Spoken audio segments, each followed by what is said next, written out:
Hello, is that working any better? Okay. Sorry. There it fucking goes. Whack. I've been messing with my settings and they've been sabotaging me at every turn! It's fine. I'm not pissed about it or nothing. Fine, back to this. Yeah, Prince and the Dressmaker, definitely would recommend. It's like, if you want to get into graphic novels, that's probably one of the essentials for just like seeing. It's one of the earlier ones in the medium of like YA graphic novels, and it's good. A lot of people have been inspired by it to make their own shit, which is always nice to see. All right, so I am forever fucking impressed by this duo. These are 2 books by them. The first one is Skim, which I don't like quite as much, and the second one is This One Summer, which, like, the feeling that it creates is truly, like, unmatched, unseen by anybody. It is kind of crazy. So Skim is about high school and what it is like to be in high school and just hear stories of a kid who killed themselves and the emotions that rise from that. Of like, I mean, I didn't really know him, but I guess it's sad. And like, not understanding other people's grief. That's a very relatable emotion, I think, is seeing people grieving and thinking, why are they grieving? It's not that big a deal. Can't they just get over it before you really have understood grief yourself? That is a very easy, sort of like feeling to have, you know? Just, I mean, I don't feel that sad. Why do they feel so sad? It's also about teenage lesbianism, which you know I love, and weird relationships and trying to be yourself. It's interesting because the main character is nicknamed and called Skim, like skim milk. And it's because she's fat. Because she's not skim, she's fatty milk. But she embraces that nickname and freely lets everybody call herself that because, you know, that's what you do. You let yourself fit in, you let other people be kind of cruel to you because that's the way they know how to treat you. And if you argue, then it's going to start a big fuss, and you don't want to start a big fuss, do you? So that's a fun part of it. I'm just trying to do a basic stitch around here, making sure it's not pulled too tight, and then I'm going to go over it in a minute. This is, I guess, technically a basting stitch, which is just the stitch you do before you do your real stitches. It's very similar to a running stitch or a gathering stitch, which I'll show off in a minute when I work on my petticoat. Here we go. So now that it's held down, I can do it a little more carefully. Whoop, whoop, whoop. The other one by this duo, which I really, really love, like Skim is 4 out of 5, like it's really good. This One Summer is one of my 5 out of 5 picks for graphic novels. It fucks hard. It is about being at the lake in the summer, and adults are doing things, and you're making up stories about them, and you're not really sure what it is the adults are on about, but you have your own stories and your own theories, you know? And it talks about teenage pregnancy and how relationships can fall apart because of that. It talks about miscarriage, like the main, you know, young, like, tween protagonist, her mom had a miscarriage and is unwilling to go in the water, and nobody understands, like, the emotion that she is going through because of that. They're all just like, what? It's not that big a deal. Especially not the main protagonist. She's just like, I don't get why mom is all sad and upset all the time. And it's because she went through a horrible experience that no one else can really emphasize with. But she's getting love from those around her. It just creates the feeling of like a hot, humid summer near the lake. And what kind of relationships they have. Like, what is the guy at the one gas station in town feeling? What is he doing? I don't know. It's interesting. It's cool to think about the lives outside of yours, the way that they interact with each other and interact with you, and how different relationships can be.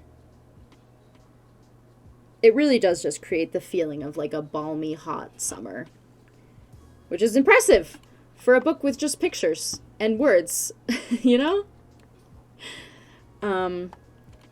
Our next up, oh, fuck yeah. Emily Carroll is one of the best horror comic artists on the planet. Like, she rivals Junji Ito levels of best. She is so fucking good at making creepy, bone-chilling comics that will stick with you for years to come, where you will be thinking about, oh my god, that one fucking comic she did, oh my god, that was so weird and scary. Ugh. I am going to link her website if you want to check out some of the ones that she has online. One of the, I believe it's, which one is it? Where is the one? His Face All Red. It's second up from the bottom. It is a great story that is in this book, Through the Woods, which is stories about going into or coming out of the great unknown of the forest, of the woods. His Face All Red specifically is about a man who killed his brother, and then a few weeks later, his brother shows up in town again, acting as if everything is fine, and he's like, what the fuck? The way that she uses color, the way that she uses specifically online is really cool. There's one comic of hers on her website that mimics the look of a typical webcomic with ads, except she drew the ads herself. They weren't put there, so in the story when they're talking about a dream where no one had hands, you look at the ads and suddenly no one has hands. And when they're talking about a dream where everyone was watching, suddenly all of these advertisements are looking right into the middle of the page, watching the characters on the page. It's cool and freaky, and I love it. I think one thing that I did that was a little silly but was still fun is that I actually read a lot of her comics on my phone, which they are not really made for, but it was fun just like scrolling around these huge blown up images trying to find the little parts that I was missing. I was like, okay, where's the next panel? Where's the next panel? Because it's just this expansive black and these panels that are all spaced out so artfully, but it's a little hard to find those on a phone. So let's see how that's looking. All right, that's not too bad. Looks better on camera than it does in person. Yeah, those are pretty messy stitches, but I didn't care about this jacket all that much anyways. I probably need to get a new one soon, if I'm being for real with myself. It's hard because it's knit fabric. I probably should have gone for a technique called darning, where you basically knit something back together using thread, but I didn't feel like darning today, so I didn't. We did this instead. It's fine. Looks like this spot needs some reinforcement, so I'm going to do that real quick. So definitely check out Emily Carroll. This is a little anthology of 5 stories of hers, which are all really good and really lovely. Of just like what happens in the woods. It's a little freaky to think about. Her use of color and space is pretty unmatched. I also recommend the one about, what is it called? The Groom. The Groom is a really good story of hers that is available on her website if you want to watch it on her website. It's about Two girls find a little diorama of a wedding, except for the groom is missing. So they decided to make their own out of pipe cleaners. And then things go horribly wrong. But, you know, not really, but kind of, but yeah, it's great. Next up, we have, mooncakes. It's another cute little gay love story. This time, though, it's in the woods with a werewolf and a witch. This is a cute little one. It's fun to, like, learn the mythology of it. Oh, God, not another knot. Ah, my threads are all tangled again. Alright, come here, little shit. Don't you do that to me. I'm better. It's very easy to pull this out of place, too. Because it's all stretchy. I'm going to do 2 more stitches and then finish off this patch, I think. Yeah, another one with good queer vibes. Mooncakes. I like it a lot. It's very cute. Alright. Ooh, big ol' flip. Alright, my favorite way to end off is go through one of the stitches you made. Just wiggle your needle under it. Now you have a loop. Poke your needle through that loop and pull it tight, and you have a knot. Double knotting for security. Make a loop, poke through the loop, pull it tight. Now I have a knot. My scissors are underneath. My little thread scissors. Snip, snip. All better. I can take you off the hoop. I know you were suffocating in there. Poor thing. All better. Goodbye. Get out of here, sleeve. There we go. Now instead of pointing out the hole, they will be pointing out the patch in my sweater. Hooray. It probably looks worse, but you know what?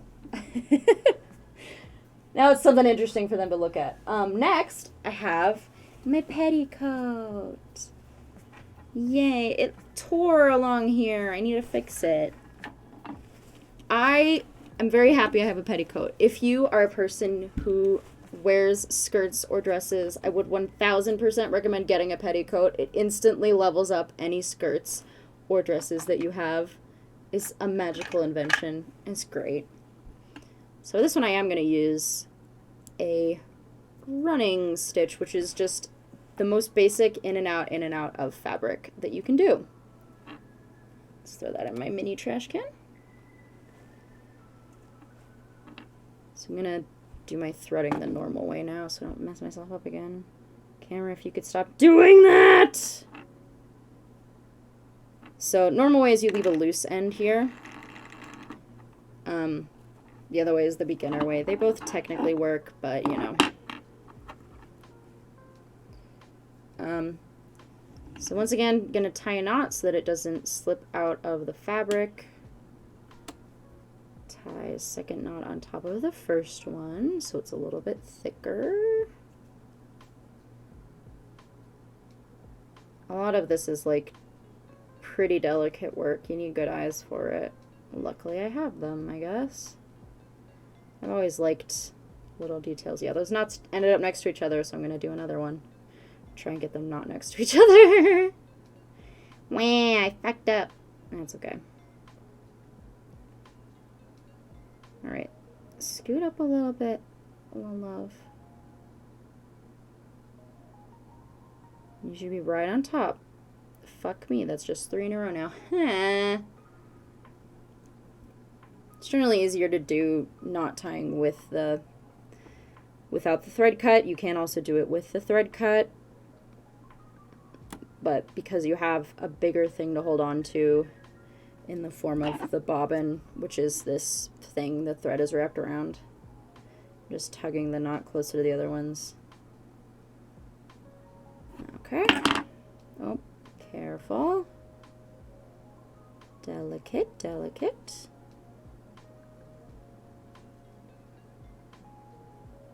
There you go. That's a stack of knots.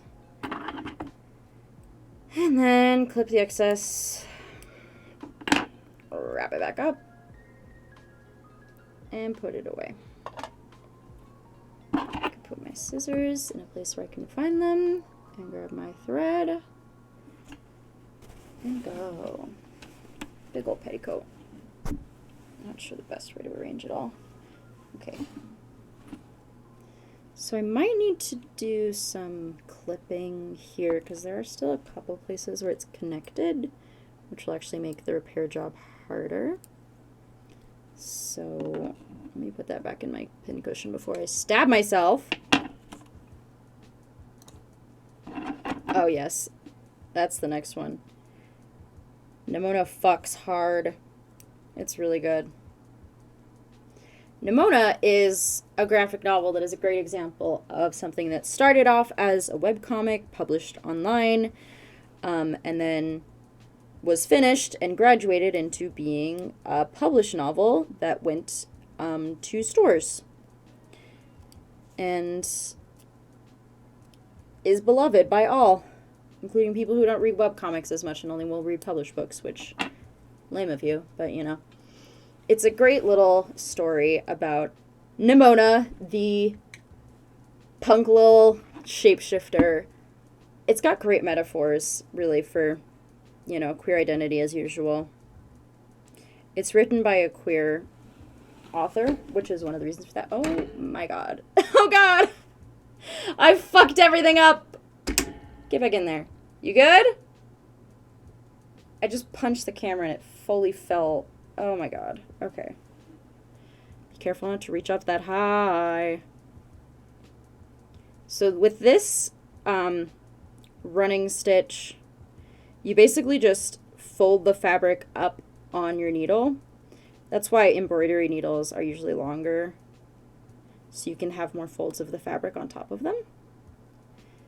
And then you pull it loose so that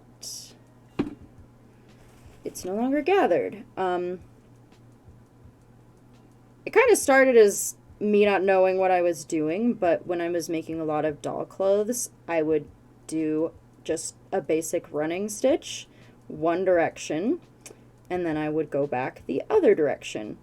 And it turned out to make actually really nice and even stitches. It's not a great technique for bigger projects because when you pull on it, it starts to bunch up. Unbunch, bunch. That's the reason I'm doing it here, because the petticoat is naturally bunched and I want it to bunch up a little when I sew it back on. It's meant to be bunchy. That's, you know, what petticoats are like. So I'm going to pull that all the way through. And I'm going to try and make it sit nicely. Tug, tug, tug. Make sure that's sort of flat. Try and space out all those folds. Okay. I think I need a second needle for this.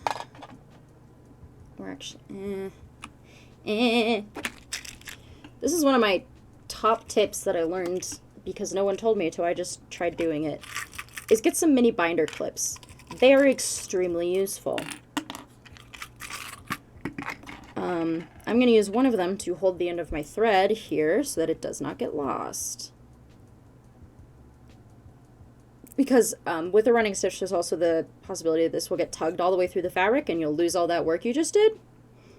So I'm going to do that and then cut it and then tie this again. The moon is really good. It's another one that's like 5 out of 5. It's got accolades for a reason. This is one I just recently read. I read this like last week. It's called Pixels of You. I love thinking about AI and considering AI. I'm kind of the opinion, like, if something is acting sentient and intelligent, then we should treat it with the same respect that we do anything sentient and intelligent.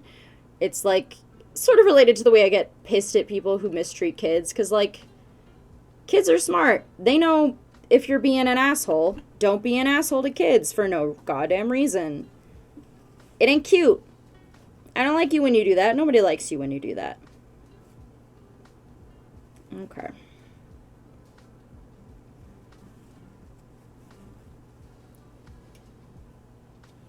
Probably gonna do some back stitching with this. It's another hard one because it is, again, a complete garment. So you have to be careful not to accidentally sew through 2 layers of fabric and make it unwearable. But I believe in myself. Kind of. Most of the time. Put that back on.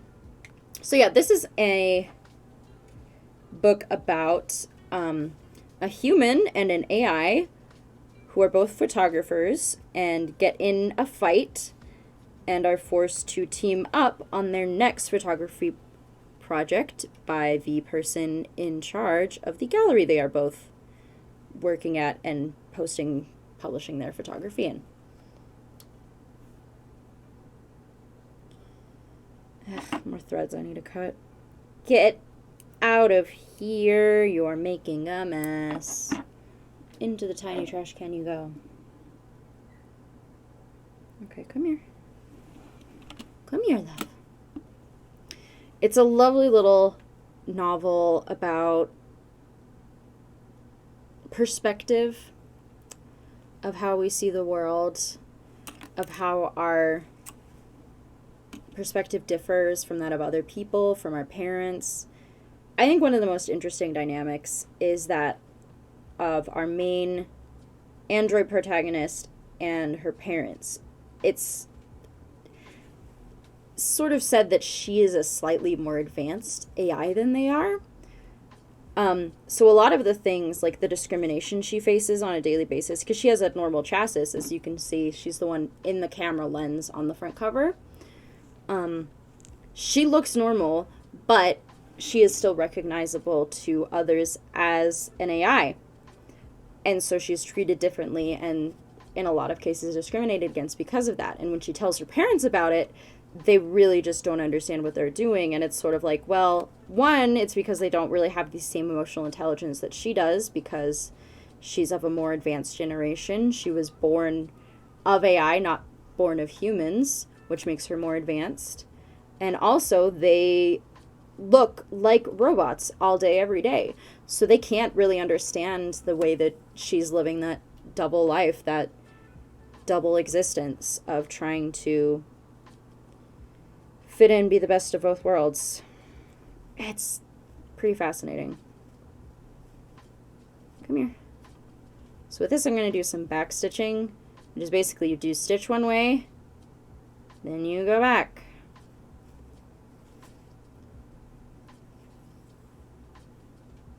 And then you go stitch one way, reaching way beyond where you really need to be. So it's beyond the last stitch you ended. And then you meet that last stitch. So it basically looks like one single line of stitches when you're all finished. It looks a little different on the back. A lot of stitches look different on the front versus the back, but that's okay. They don't all need to look similar. Oh, my thread came off my doodle. That is the risk of having a loose tail. But guess what? I can just put it back on. Boop. All fixed.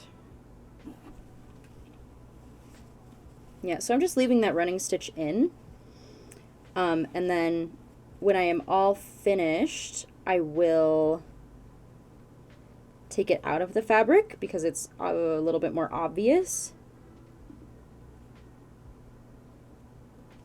But for now, I'm just going to leave it in because it's helping me with the structure and the fact that this fabric is folded. The other really interesting thing about Pixels of You is that the second main protagonist, the human, actually has a cybernetic eye because she got in an accident and she's suffering from some amount of like chronic pain and even visual hallucinations from it. And she talks about her experience when she was young, about how AI was biased against her and her family, and lawyers come to meet her and they're like, we've been waiting for a case like you. All you have to do is testify. And then we can make this case that, like, this AI is bad and wrong, but she just takes a settlement because she's, like, 10, and her aunt encourages her, like, no, she doesn't want to do this. She's a kid. Her parents just died. She's lost her eye. She's not going to turn this into a long, drawn-out court case because that would be traumatizing for her, as well as the trauma that she's already been through. So based aunt there. But she is also, like, experiencing some visual hallucinations. And there's a few, like, I think maybe 5 total pages throughout the book that have what start off as, like, headlines I have seen in real life and graduate into headlines that probably only exist in the world of this book. But it's like AI is shown to be biased. Like, AI is shown to avoid the resumes of women because that's what humans do. And AI is only as good as humans are. We haven't built it to surpass us, certainly not yet. Really not even in this story has it been built to surpass humans. It has the same biases that we do. So one example of that is there's more pictures of white people than there are of people of color. And often AI will be trained on pictures of white people more so than the pictures of people of color. And so they will misidentify the images of people of color, and they'll say that's not a human face because that doesn't look like the faces that I have been trained on. Which isn't the AI's fault. It's just working off of the data set that it's given. But because humans are racist and not taking enough pictures of black people, I guess, AI end up not being able to recognize them when they try and scan faces, which is a really interesting phenomenon. And there were a couple of these different headlines throughout talking about how AI works, how it is not immune to bias. And it's an interesting story. It's one that definitely calls for introspection from the reader, which I like quite a lot. Okay. Trying to line this all up. Okay, get that all bunched up in my hand. Get that all settled. I better. Where do we go? There it is. Our next one. Oh, this is another heavy one. This is another good one. Probably like 4 out of 5 for this one overall. Just because I felt like, I don't know, the pacing was a little bit weird to me. Like, there were parts that moved too fast and parts that moved too slow. It just needed a little bit of balance, which is one of the hard things to do. Pacing is universally difficult for everybody, I think. Movies, videos, novels, graphic novels, everything. So this was a great little story about an empire is trying their best to take over a country to get everybody syndicated into the empire. And one of the groups of this empire is generally thought of badly and looked down upon. And this girl happens to be a part of that group, but she wants to be a squire. She wants to work in the army. She hears the stories of great knights and she wants to be like them. But war isn't a story, and it's not as beautiful as she had imagined. There's lies and deceit within war, and so she ends up rebelling against this army that she once idolized. It's a really good way of viewing, like, the way that military will treat the people working for them and the way that wars are perpetuated by the people fighting those wars. Like, the general pays some people to attack to train her new recruits. And the new recruits end up very nearly killing those people. And they just wanted a paycheck. And that's one of the things that can be done to perpetuate wars, is to cause conflict. And it sucks. It's something that happens in real life too, and it happens in this story, and it is a good view of what war can be like, the politics of it specifically. Because you would like to think, I'm in this war for all the right reasons, but often, you can have your own reasons for being in war because you want to be like a fantastic knight that you hear stories of, but that's not necessarily what it's going to look like when you're in there.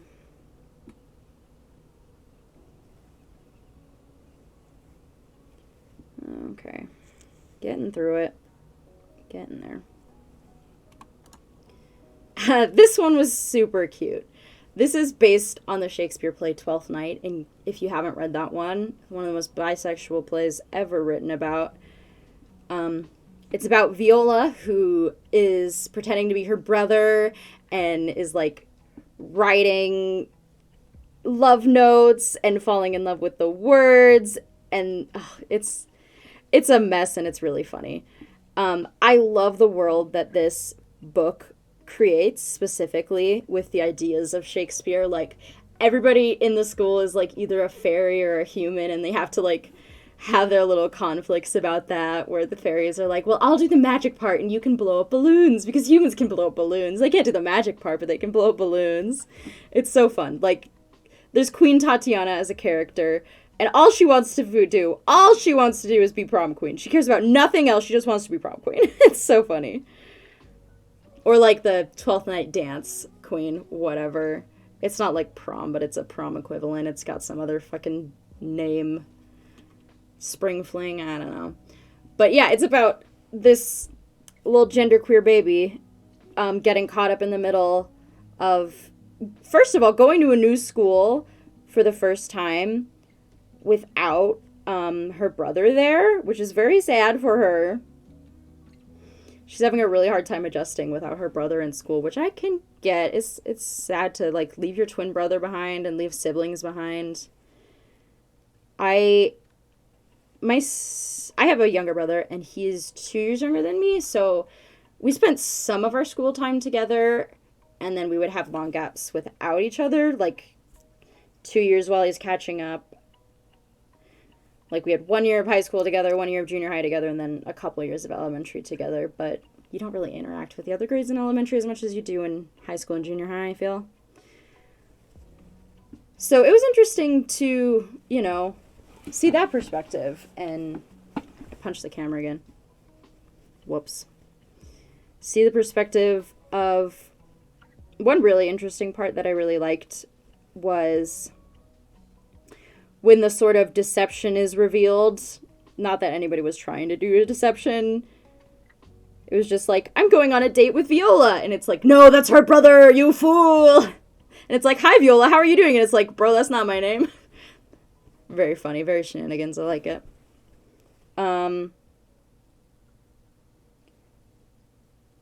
So one thing is that the guy, Mr. Gothic poet there, that Viola likes, tells her, like, I thought you liked girls because of the way you dress.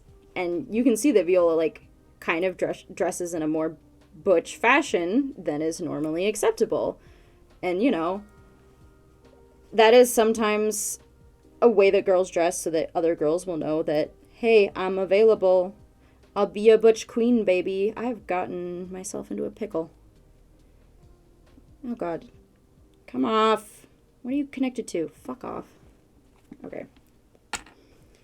Where's my running stitch?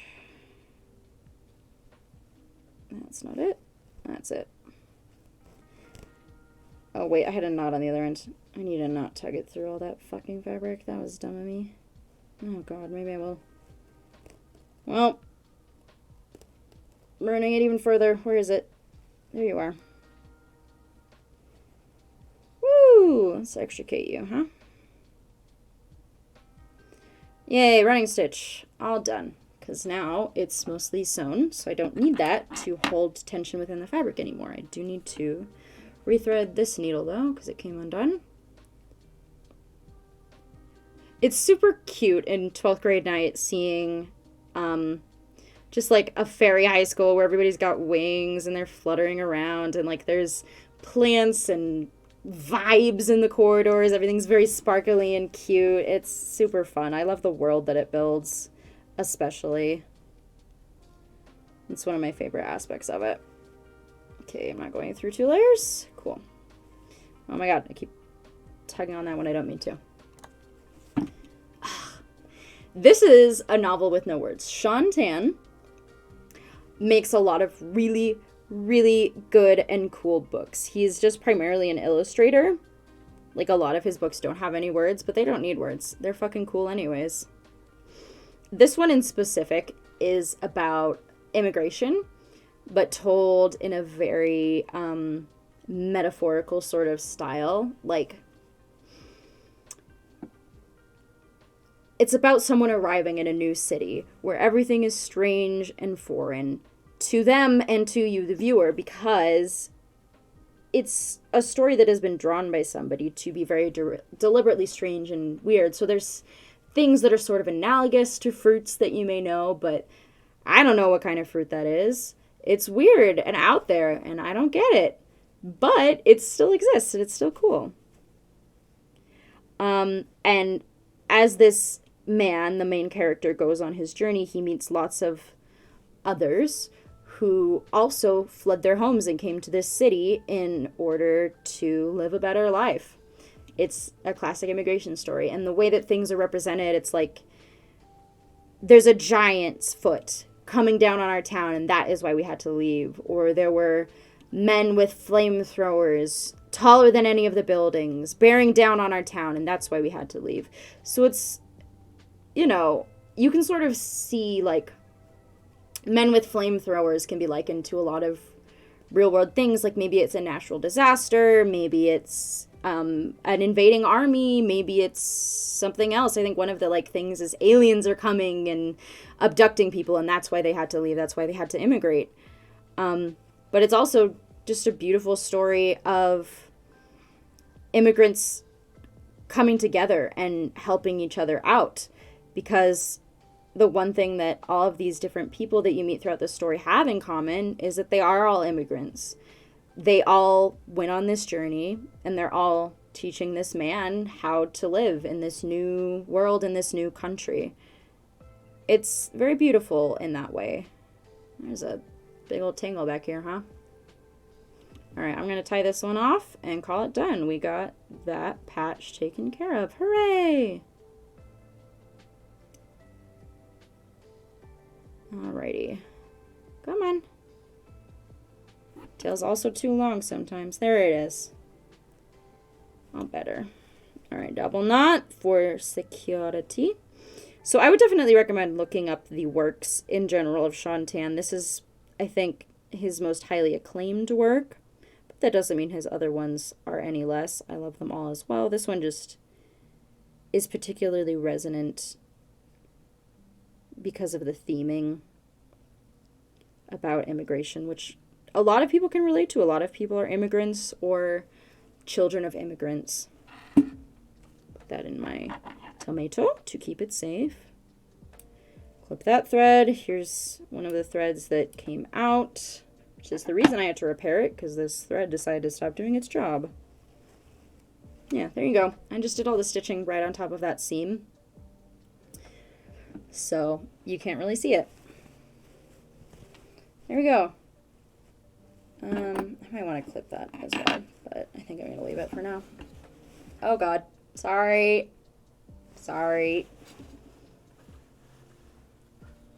Alright, next one is another patch job.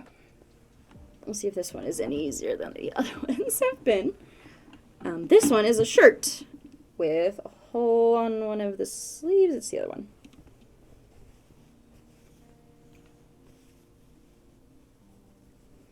It's got holes in it. The sleeve got a hole in it. I wear this shirt a lot, which is probably the reason it has holes in it. Because I quite like this shirt. But yeah, I'm going to take a sip of my water. Wah! Wah!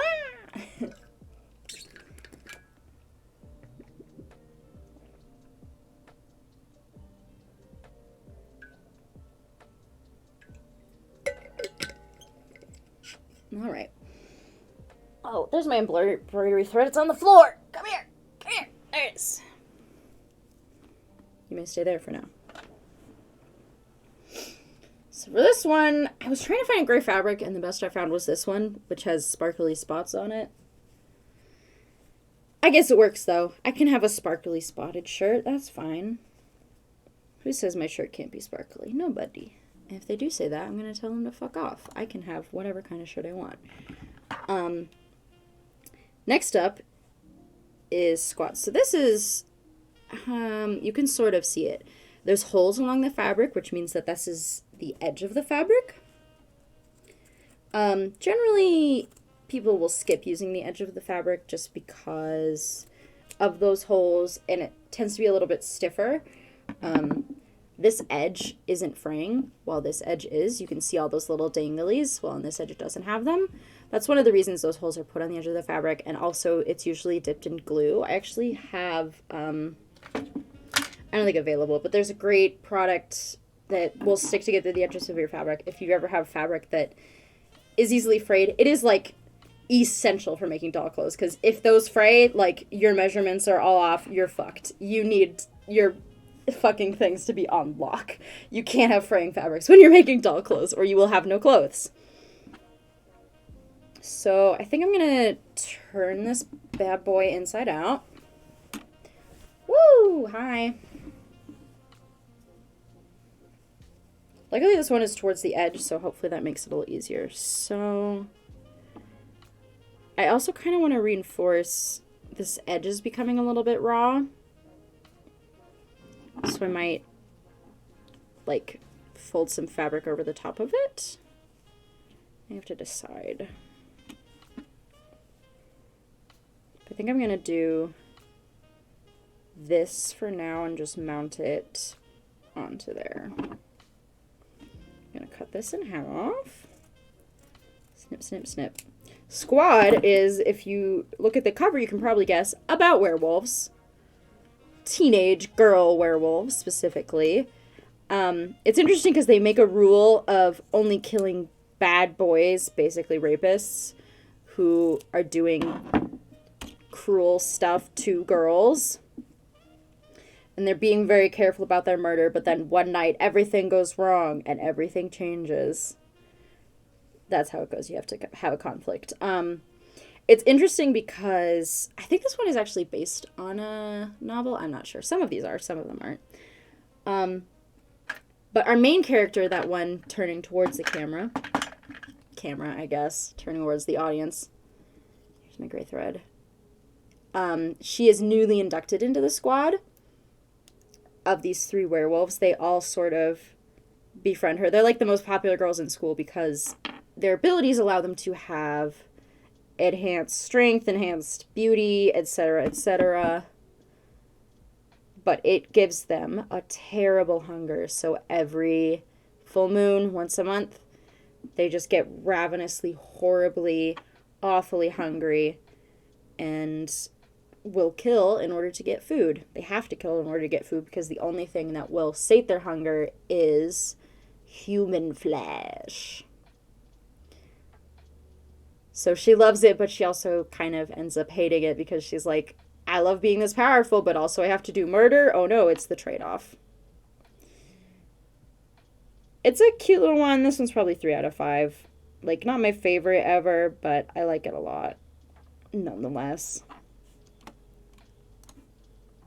Oh, this one is fucking good. Hey, you like dodgeball? Would you like the most high-stakes dodgeball game in the history of the universe? That is this book. It's fucking cool. It's, so there's a galactic federation who are deciding which planets should and shouldn't be destroyed. And they happen to stumble upon this district of the planet called Pan, where everybody is hated. That's where all the outcasts live. All the people nobody likes live in Pan. All the orphans, all the nobodies, all the criminals, they all live in Pan. But Aster is recruited for this dodgeball tournament to decide the fate of the planet. To decide the fate of her home. So even though she doesn't super love her situation, her like country as it were. I think I need to inside out this. I think I fucked myself a little bit. I don't know. Should I just actually, yeah, okay, never mind.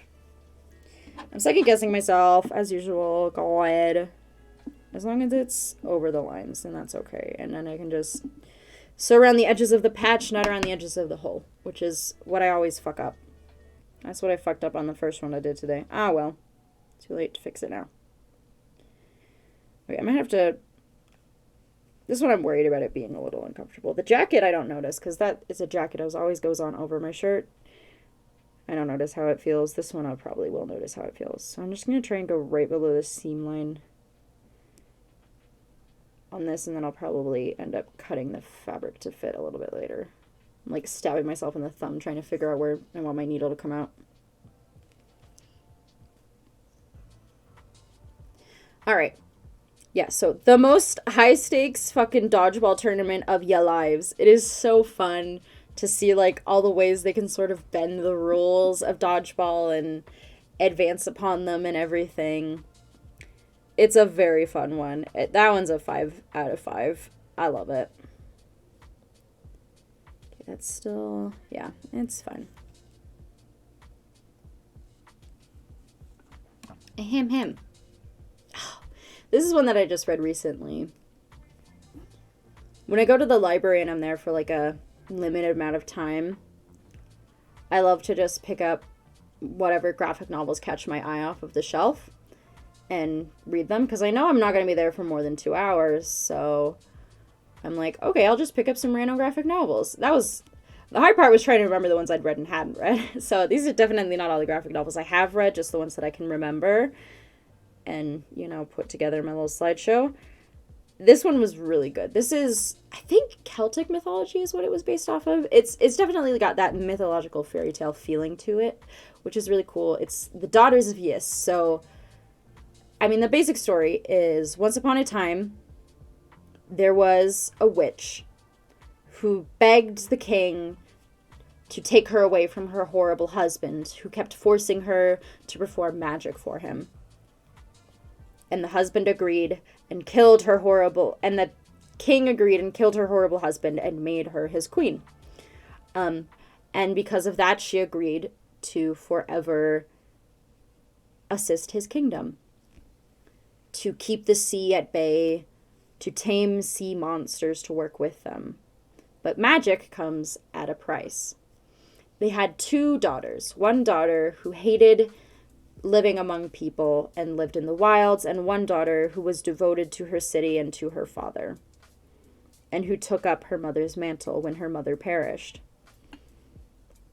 and who did the same dark deeds that her mother did in order to keep their city prosperous. It's a fascinating story of magic and the sort of sacrifice it takes, and sort of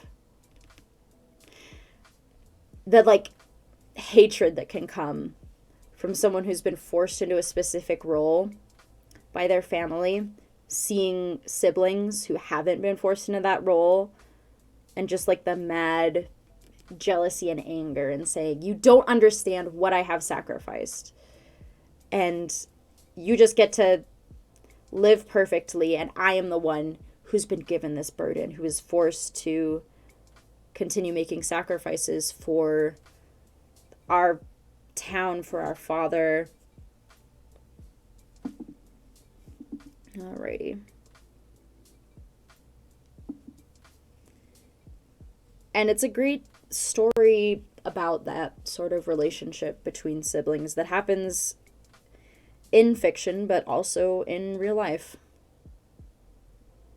This one's nicer because it's close enough to the edge that I can sort of flip it over and see what's going on. Oh, one more interesting concept that is good to know about sewing. Sewing lessons is the right side of the fabric. So this side has dots. This side does not. This is the back side that does not have the pattern on. The right side of the fabric is the side that you want to be facing upwards, the pretty side. So often in patterns, you will read things like, make sure the right side is facing upwards.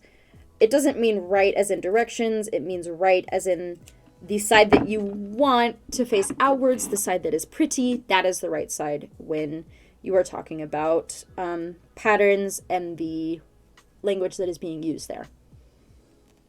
So that's your little lesson. I'm giving many little lessons, but that's one of them.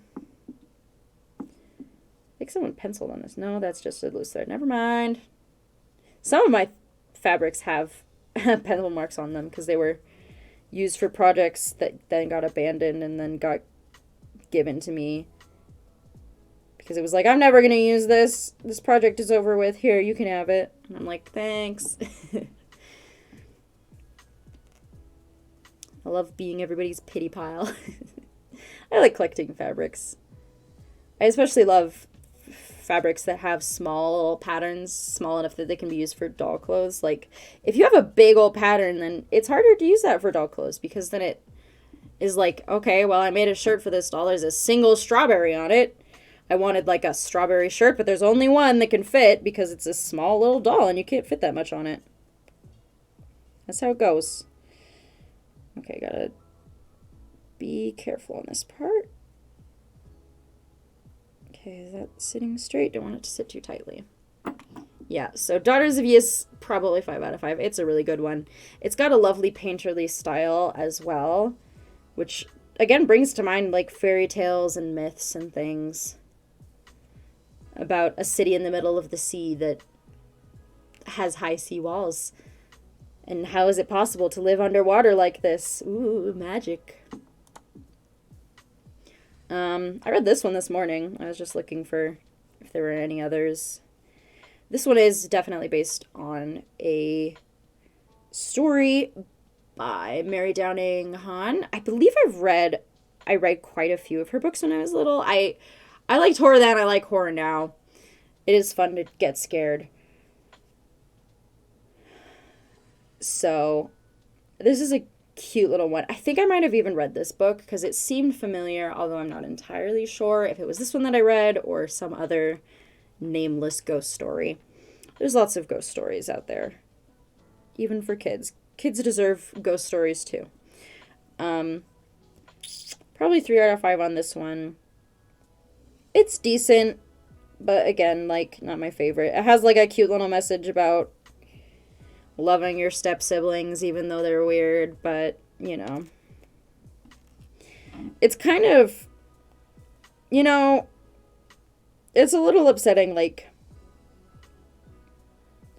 a great part of it deals with the relationships between the bio kids of this mother and their step sibling of the new dad, and how step sibling keeps telling lies but is always believed because she's like a little girl and has dealt with trauma, which, you know, fair, she should probably get some special treatment, but not like completely disregarding your other kids just because she has some trauma. You gotta be nice to everybody in the family, not just the kid who saw her mom die, or like her mom died in a fire. I don't think she saw it, but you know, still upsetting.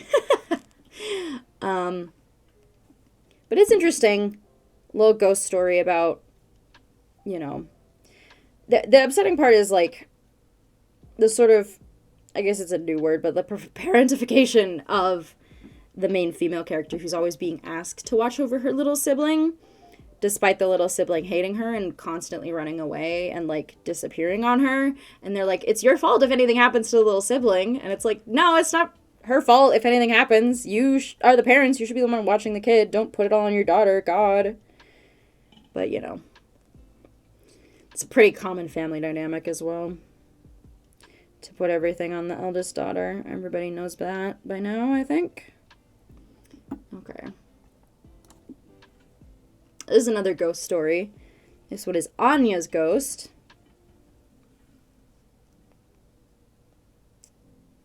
It's another one where a ghost tries to kill a kid. It's got a sort of similar presence, or premise of weird little girl meets a ghost who is her only friend, but then ghost turns out to want to do murder. This one has a well instead of a pond. Still bodies of water. I guess kids do be drowning.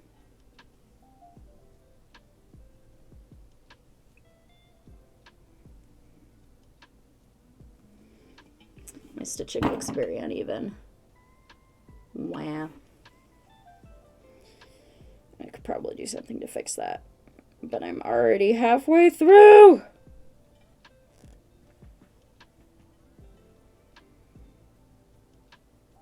There's a couple different methods of stitching, and some of them look more or less even. Depends on what you're doing, how you're doing it. Sorry, was I holding that off the desk this whole time? I'm trying to keep it in the center. But I'm not entirely practiced at this. This is my first sewing stream, so I'm trying my best. Oops, that's way too far.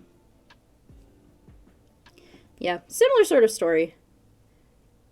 Similar vibes, but I like it a little bit more. Probably 4 out of 5 on this one. Because it also, like, this one feels more like it's talking about, like, toxic friendship and self-hatred a little more, where Anya's ghost ends up encouraging her to do things that she normally wouldn't, and encouraging her away from, like, the right path. Like, Heather, that's the girl in the last one, her ghost is giving her the biggest promises in the world and promising those gonna be, like, unicorns and rainbows and it's all gonna be great if she'll just die. And Anya's ghost is like, fuck your friends, fuck your family. You don't care about anybody but me. I want you to care about me and me only. Which is sucks. Yeah, that's fucking English. But it's interesting. It's a dynamic that is sort of more grounded in reality, I feel like, in what relationships are like. Is, you know, sometimes you have people who just want your attention all to themselves and are unwilling to allow you to focus your attention on anyone who's not them. Which is an interesting thing to view. And it's told very well through the lens of this story, I think. This is the last one I have for the ones that I'm going to put up on the screen. I have a couple that I own in real life that I'll show off in a second. This is the most 5 out of 5 of the ones today. This is one that has, like, I think it's up for a Beehive Award. It's got several awards. It's really fucking good.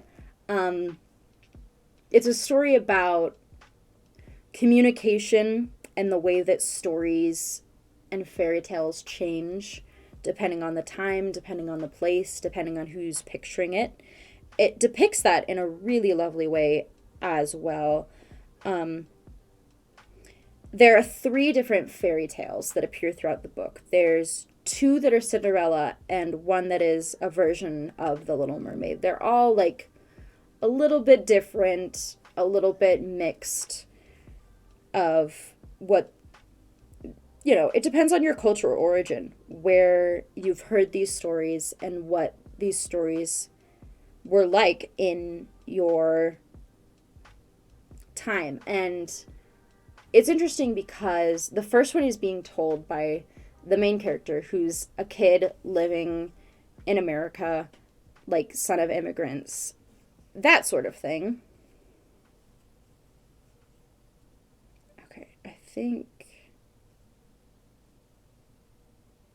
now I'm going to go inside out or right side out on the sleeve and try and clean up my stitch work a little bit.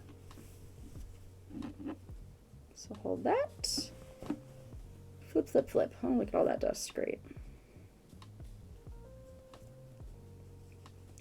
Alrighty. Yeah, that doesn't look too bad. So I'm going to do... Usually just try and have, like, a solid line with your stitches, and that will look nice enough.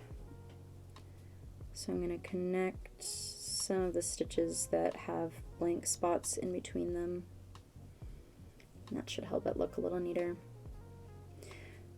So the way that the fairy tales in this book appear is very inspired by the person who's telling them. Like, there's one where the first Cinderella has sort of westernized fashion, things inspired by like famous fashion collections over the years, and the second Cinderella has a mixture of Vietnamese and French fashion because that reflects the time period of the aunt who is telling the story, remembering like being colonized by France, how like those clothes were in vogue, how Cinderella's dress is, I believe it's pronounced adai, which is sort of known as like the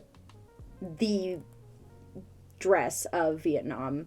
It's sort of like a Chinese kipao, but with pants underneath, which is cool. And it shows like it's a country that was occupied for a long time by China, and so those cultures were forced to mix and did mix quite a lot. But something was made out of it. It led to the creation of this garment of many things, of foods and languages and garments. And the third is from the perspective of the boy's mother and is sort of inspired by the outfits of ballet. It's a version of The Little Mermaid. One of my favorite stories that is probably 90% hearsay is the sort of extended story of Little Mermaid. So The Little Mermaid was originally written by Hans Christian Andersen. It's a rather depressing tale because he was super in his head about Christianity and his emotions. And a lot of people theorize that one of the things that he was working through was gay feelings. And you can see how it resonates. In the original version of The Little Mermaid, she falls in love with the human world and with a prince, but alas, mermaids do not have souls and cannot live in the human world. And she goes to the sea witch who says, if you make the prince fall in love with you, you can gain a soul and go to heaven, which is the real goal of The Little Mermaid. Like, the prince is kind of a secondary goal. It's mostly about gaining a soul and going to heaven, the most exalted thing that humans are capable of, according to the mythology of the original story. All right, I'm going to tie that one off. Hooray! Yeah, this fabric is fraying a bit, but that's okay. All right. Get her off me for a minute. I'm going to save my thread because there's the part on the sleeve that I wanted to fix as well. And in the end, the Little Mermaid dies and dissolves into sea foam because she was unable to make the prince fall in love and unable to gain a soul, so she didn't get the greatest reward. And you can see how it draws a metaphor to gay feelings. You're shown this great world where things are beautiful, where you fall in love, where you think it would be wonderful, but if I go there, will I be condemned? Am I disgusting for what I am, for what is inherent to me? Am I doomed to never go to heaven because of what I am, what I feel? Those are the sort of thoughts that run parallel for me between being gay and Christian and wondering about heaven and its existence and your ability to reach it. Is the whole thing done?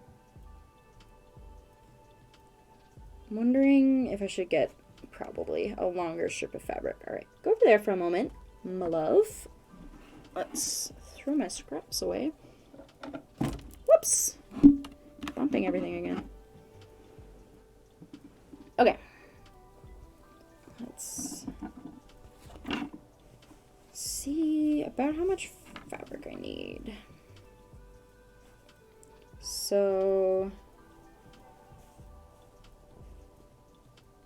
this twice. Ah! Making this way more awkward than it has to be.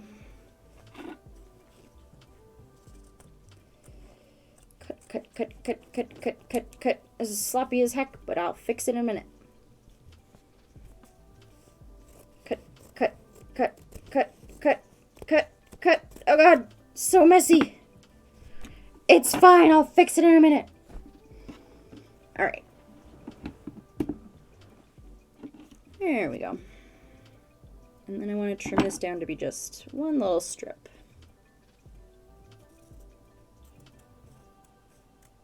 Trying to cut straight lines. The Magic Fish is a story about a boy who wants to come out to his mother but is scared to because she's from Vietnam, she's an immigrant, he doesn't know how she feels. He doesn't want to admit it in case it backfires. And, you know, the scariest part of this book that I feel like it wasn't touched on enough for me, but like, whatever, I guess they wanted to talk about the fun father or mother-son dynamic and not like the fucking school. He dances with a boy at the school dance for like one song, and they, because of that, have him meet with a church pastor who says, "Son, you're very confused and we'll help you figure it out." What? Excuse me? That's like terrifying to me. Do you know what I grew up with?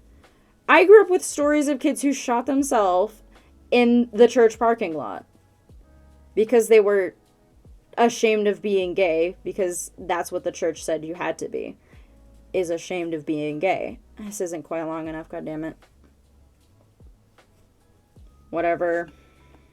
Oh, there's also a hole in the back. Look at that. Maybe I should just redo the fucking sleeve cap. Goddamn. Well, I'll fix that in a minute. Let's do the sleeve first. So basically I'm just gonna fold this over the top. It's also, I probably should use a stretch fabric for that. I don't feel like finding a stretch fabric.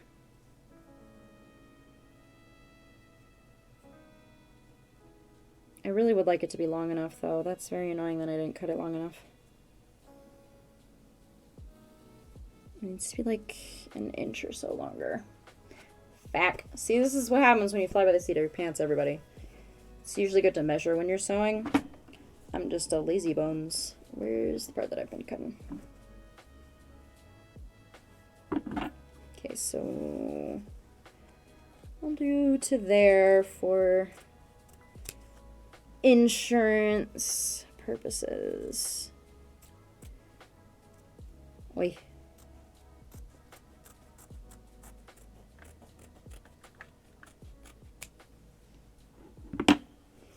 I've been interested within like the past year of like visible mending, which is what this is. I mean, it's really not that serious, but like there are technically two types of mending, and one of them is visible mending and the other is invisible mending, where you try and make it look as much like the original garment as possible. I think it's more interesting to have visible mending, to be able to see the places where something was repaired and refurbished. I think that's a lot cooler than trying to make it look all the same. Okay, let me... This is long enough, right? Right. Yeah, it's long enough. Okay. I'm gonna trim off that.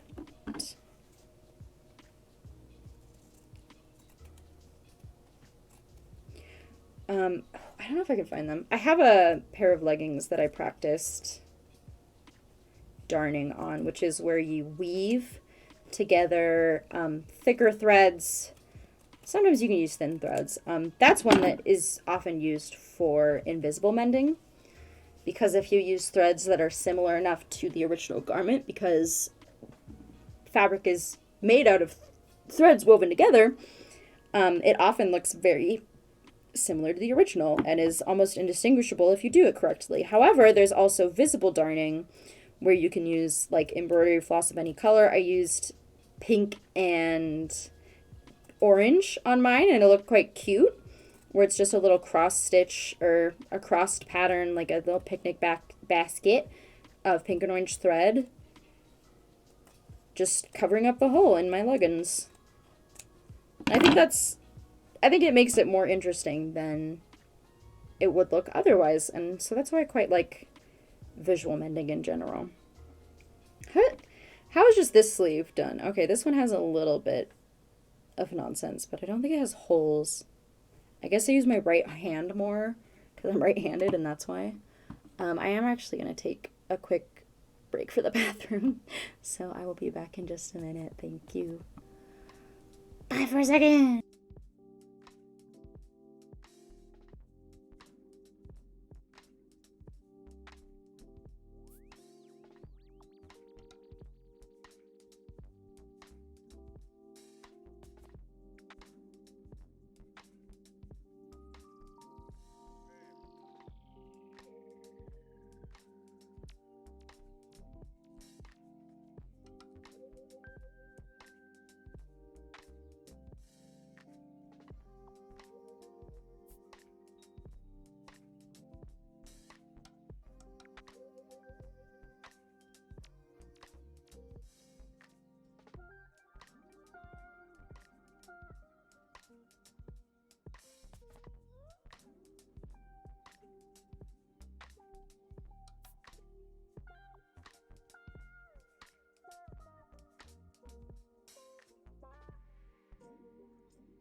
God damn it, I was muted.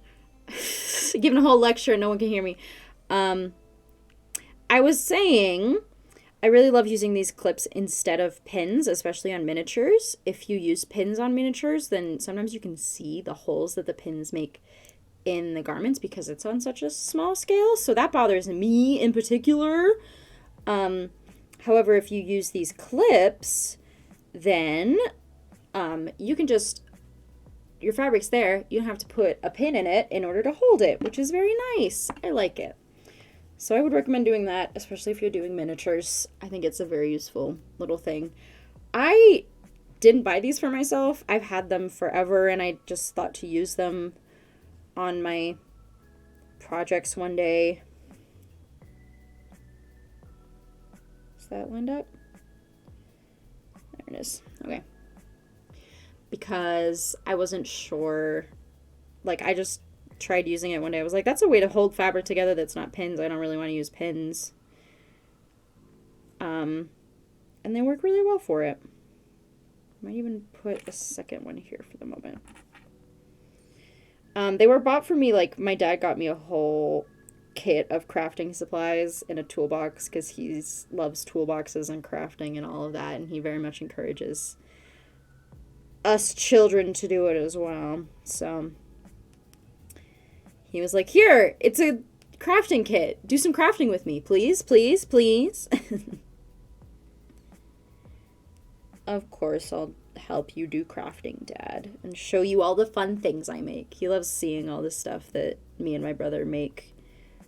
Like, my brother did a lot of Legos and stuff, and I've done a lot of sewing and such. But he likes seeing either one. He's just happy to see creativeness happening, so it's pretty cool that way. Love you, Dad. There we go.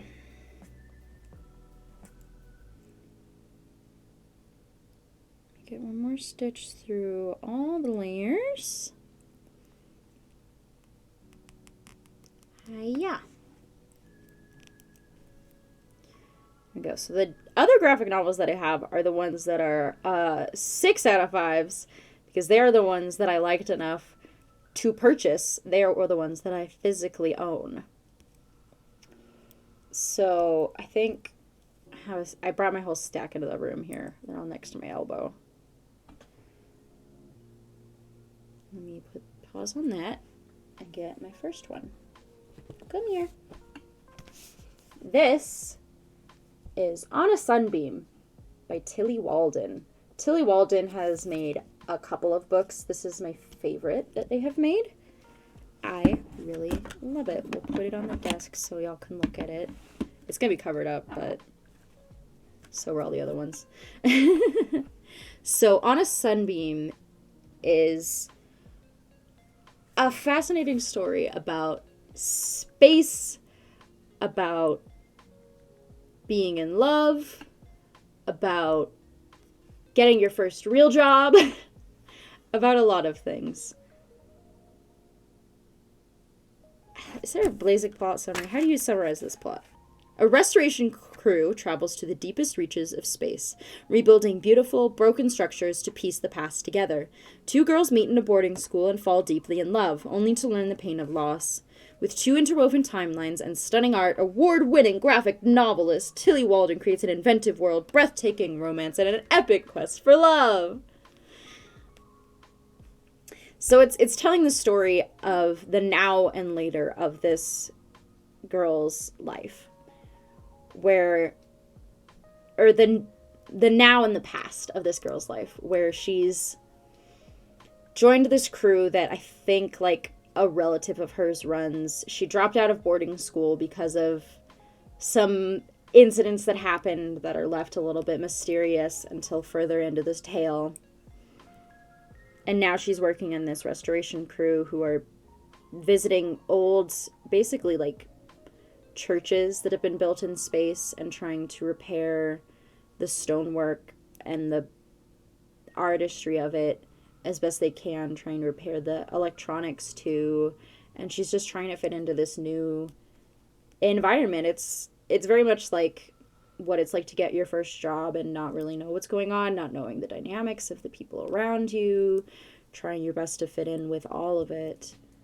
And meanwhile, we have these sort of flashbacks of her story in boarding school of what happened before she came to this job, before she joined this crew, where she fell in love with a girl who was unusual, who had come from somewhere else and who disappears one night. And she's unable to say goodbye because of some bullies. And it's really tragic because she says, I'll be right back. I'm going to say goodbye to you. I wouldn't let you leave without saying goodbye. I love you. And then she gets locked in a closet for the entire night. And so she's just sobbing.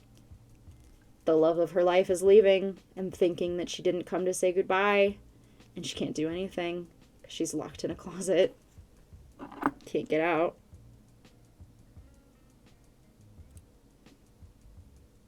One good thing about this fabric is because there's these little dots on it, it's actually helping it to stop from fraying because each of those dots is acting as a little stopgap where it's gluing the fibers of the fabric together and preventing them from separating, which is nice. That's one of, some pattern fabrics do that, some of them don't. It depends on the kind of pattern. These are shiny and they're overlaid on top of the base fabric. So that's why it does this. Some of them are woven within the fabric, so it won't have that same effect, but, you know, they all work for different purposes. This one is maybe a little less flexible because of those dots, but it still works. That came off my finger! Yeah, Tilly Walden is another one who's similar to, where is it? Boop. These two, Mariko Tamaki and Julian Tamaki, who, like, they create such a unique feeling, and that's also what Tilly Walden does, I feel, where it's, like, just the teenage angst of it all is pretty good. I got hooked onto my hook. That's the one bad part of using these, is sometimes they can get a little caught up, but that was also way too high up. What am I doing? I'm gonna pull that one out. Whoop! Didn't want you where you were. I'll put you somewhere else, little guy. That's okay. That's the nice thing about sewing or knitting, is you can always just pull it out if you fuck it up. Just unweave the weave you made.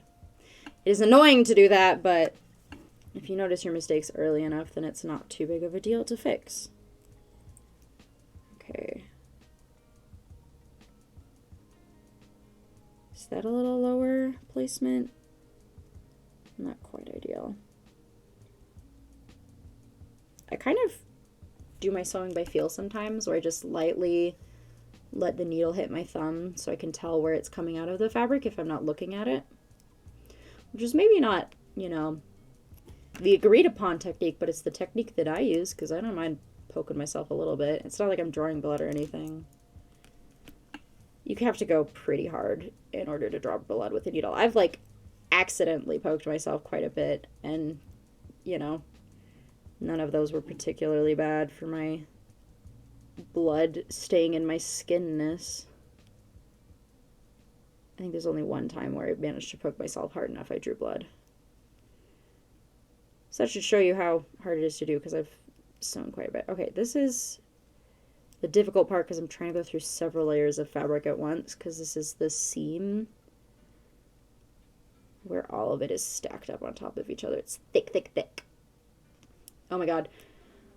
One of the things that I did is I hand sewed a fucking puff leather jacket for one of my dolls. Don't do that. It hurt my fingers so bad. Don't hand sew that. Oh my god. I had bad tools. My fingers ached for like weeks. Silliness. I'm gonna pause. I'm gonna redo that, and I'm also gonna bring out our next book that I own. Our next 3 books that I own. LOL. Whoops. This is the Soulless series. There's a book series that goes on, I think, until 5 instead of just 3. This is the first 3 books of the Soulless series. You can actually see, especially on that middle one, these are At least the middle one is. I think this one isn't a library copy. This one was definitely a library copy. Also, oh my god.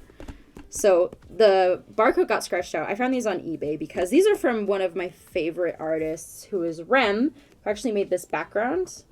Let me just... Here's my fucking... Whoop! This is a background from Devil's Candy, the webcomic I love, that is illustrated by Rem, who's one of my favorite illustrators, drawers, artists. And they did the graphic novel adaptation of the Solus series, which is a great little supernatural plus Victorian London. It's super fun. Like, look at the fucking design of the dresses, of all of the art within it. Oh, it's sumptuous. I love the balance of black and white, especially. This camera is hella blurry, but whatever, you get it. Also, look at this one. This man drunk off, yes! I haven't actually unwrapped this one. This is another one I got from... I got them all on, like, secondhand sites, because they were out of print by the time I heard about them. I read them online on a manga website, which is funny. It does very much replicate the style of manga, but it is not true manga because it was made in the USA about a story that was written in the USA. That's a fun little cover image, her and the wolf.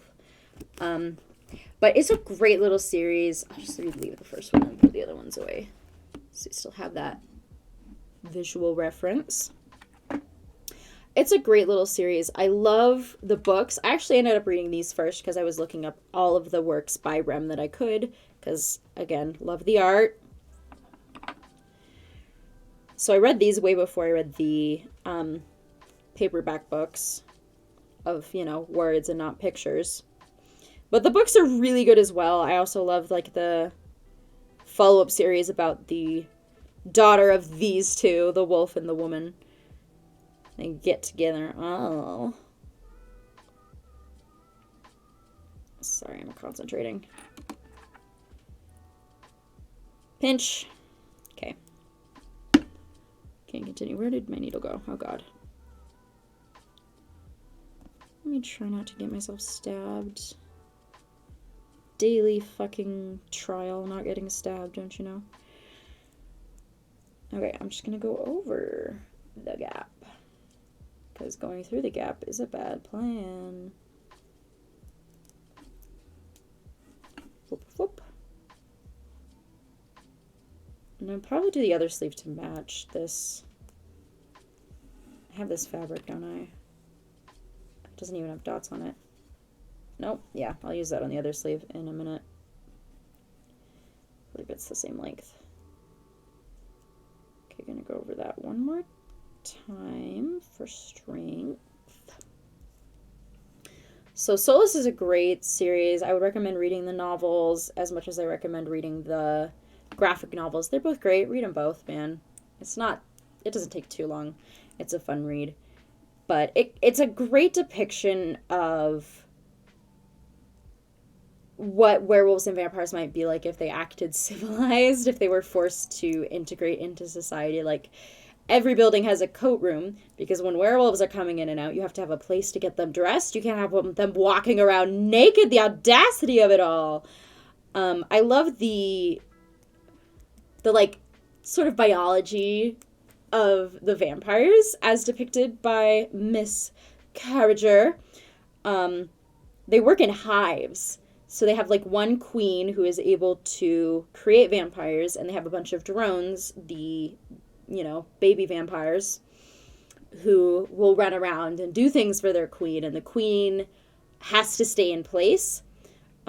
She has one hive, one home where she will stay unless there are bad circumstances, in which case she will swarm and try and find another place to settle. And, like, the age of the queen sort of determines if she can swarm or not without, like, or it determines, like, how far she can go while swarming. If it's a new queen, they can travel quite a long ways in their swarm. If it's an old queen, they're already established in their ways. They can't go very long when they're swarming, which is a fun little thing. Like, what an interesting idea to depict them as, like, bees. Oh, I got caught up on my thing again. Let's just take you off. There you go. I can pull it all tight. All right, all better.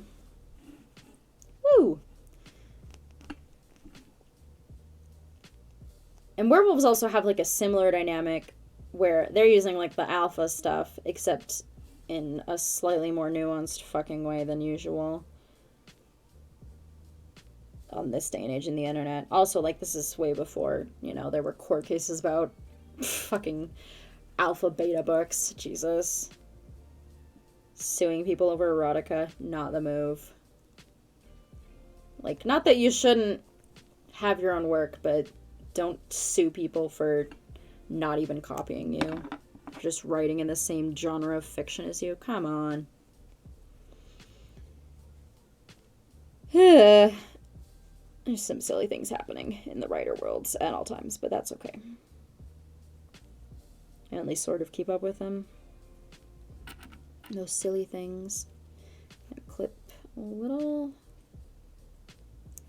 farther along and continue.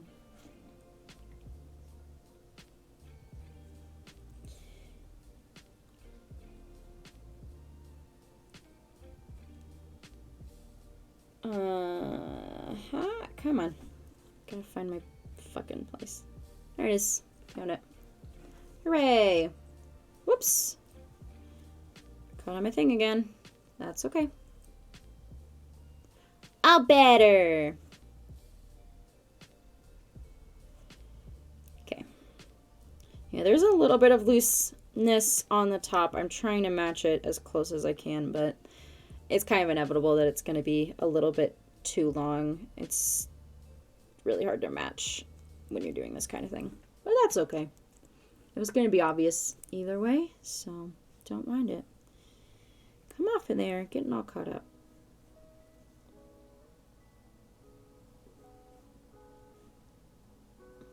Oh my god. The disadvantages of the hooks are showing themselves to my irritation. My cool new tip that will end up fucking you over. Yeah, it's harder for threads to get caught on pins, that's for sure. What are you doing? Ah.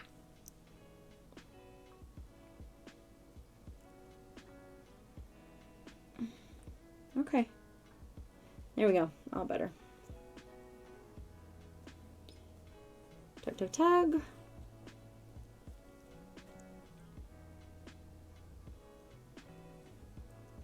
Woo! Push that through. Okay. Here we go. Tug, tug, tug. Nope. Oh my god. Getting caught so bad. Another interesting thing about sewing miniature clothes is that basically my fingers are tiny irons. Because they're slightly damp and they are warm enough that I can add creases to clothes or flatten out creases in clothes. It's not perfect, obviously. And like a real iron works better for the same purposes.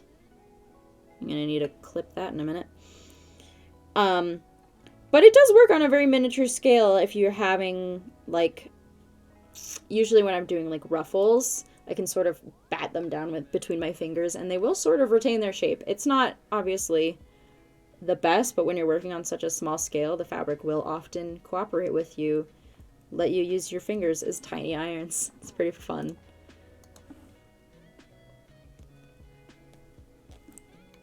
The other book that I have, technically, I actually have I didn't bring it into my room for my graphic novel review, because I talk about it way too much anyways. I have the first volume of the printed version of the webcomic Devil's Candy. Honestly, you don't have to buy, like, the printed version of Devil's Candy. Just read it on the website. It's really good on the website. I think there are some aspects that are better on the website, like the pictures are kind of bigger, like you can zoom in a little bit more, I feel like, on the website than you can with a printed book. You can't zoom in quite the same way and view all the details. But I do have the printed book, and I do recommend the art book. The art book is gorgeous. It obviously took, like, a lot of work and effort, and it's got, like, a lot of great backgrounds and some processes and little, like, bonus sort of character things. It's very fun. I love the art book. I love an art book. I have a couple of art books. I think I have an art book for the making of Kubo and the Three Strings, that stop motion animated film by Leica Studios, who I love. I love stop motion animation. It is so impressive to me. Like, there's a video that they made from the making of Paranorman, where they make, like, this big. They make a little light, and it actually lights up. It actually lights up. They have a fucking little, like, old school green top library gas lamp. Or it's not a gas lamp, but like a little electric lamp. And it has a little light in it, and it actually lights up. And like they made the whole little brass base of it, and so cool. Like, I love miniatures, and like the dedication that stop motion requires and involves is so cool to me. I love it so much. It is so neat. So I love stop motion for those reasons. Because I love miniatures and I love the dedication of it all. That's folded a little bit. Let's straighten that out. There you go. That better? Yeah. Yeah, I'm almost out of thread, so I'm going to have to cut myself a new length soon. That one's also redundant. Okay, I think I'm going to tie off my thread here before I end up getting way too short. So, put it under a loop. Find that loop, go right through the middle. Pull it tight. Go under your thread into the middle of the loop. Pull it tight. And you can snip that. Put that in my pincushion. Put my thread in the tiny garbage can. Move that out of the way. The other one that I have is fucking heavy. Adventure Zone! Adventure Zone. The Adventure Zone. This is the first three, and then I have the fourth one as well. I don't have the fifth one yet, because that's the newest one, and I haven't made a bookstore stop yet. Look at handsome boy on the back. Handsome boy. Yeah, oh god. Pinched my fucking headphones. Could have taken my entire goddamn head off. Okay. So, I quite like The Adventure Zone. It's a fun story. I know it's, like, popular now and therefore cringe, but I like it, sue me. I listened to it, when I was listening to the finale, I was, well, I don't know, whenever the finale came out. That's math, and I don't want to do. But, when the finale came out, I was on the worst vacation of my life. Which is not because anything bad happened on the vacation. The vacation itself was fine. It was the fact that it was my first summer after being diagnosed with depression. So, like, the year before, I was just, like, falling apart, crying, upset, didn't know why. Eventually, like, because I was starving myself, not because of self-esteem reasons, I just, like, didn't have an appetite, didn't feel like eating, didn't want to leave my room long enough to be at the dinner table, didn't want to, like, I couldn't put in the physical effort to, like, make and eat food. It was all too much because I was just at the height of my depression and couldn't handle it. So because I was starving myself and my mom was worried about me, she ended up taking me to the doctor, who said, like, I think you might have depression. And I immediately broke down in tears because, yeah, that was it. Congrats, doc. You got me. At which point I started getting treated for my depression. It didn't go super great at first. One of the things that made this first summer particularly bad was I was taking medication. However, it was the first time I'd ever had to take a medication on a regular basis, so I wasn't super good about taking it regularly. I kept forgetting to take it, and like taking it too late and stuff. So I wasn't on a very regular dosage. Plus, it wasn't a very good fit for me, that medication. I'm on a different one now. That's how I know it wasn't a good fit for me.